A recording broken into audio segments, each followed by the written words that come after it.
ഇന്നൊരു chicken fry try ചെയ്ത് നോക്കിയാലോ? എല്ലാവരും ഒന്ന് ട്രൈ ചെയ്ത് നോക്കണേ. നല്ല അടിപൊളി ടേസ്റ്റാണ്. വൃത്തിയാക്കി വെച്ചിരിക്കുന്ന ചിക്കനിലേക്ക് മുളക് പൊടി, മല്ലിപ്പൊടി, മഞ്ഞൾപ്പൊടി, ആവശ്യത്തിന് ചിക്കൻ മസാല, പെരുംജീരകം, കോൺഫ്ലവറിൻ്റെ പൊടി, തൈര്, ആവശ്യത്തിന് ഉപ്പും കൂടി ചേർത്ത് നന്നായിട്ട് മിക്സ് ചെയ്ത് വെക്കാം. അല്പം ഇഞ്ചി വെളുത്തുള്ളി പേസ്റ്റും കൂടി ചേർക്കണേ, ഞാനത് വിട്ടുപോയി. ശേഷം നന്നായിട്ട് മിക്സ് ചെയ്തതിന് ശേഷം അല്പനേരം ഫ്രിഡ്ജിൽ വെക്കാം. ഒരു 3 മണിക്കൂറെങ്കിലും വെക്കണേ. അതിനുശേഷം നല്ല തിളച്ച എണ്ണയിലേക്കിട്ട് നല്ല ഡീപ് ഫ്രൈ ചെയ്തെടുക്കാം ചിക്കൻ.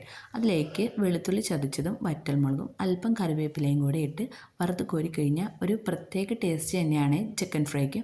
എല്ലാവരും ഒന്ന് ട്രൈ ചെയ്ത് നോക്കണേ.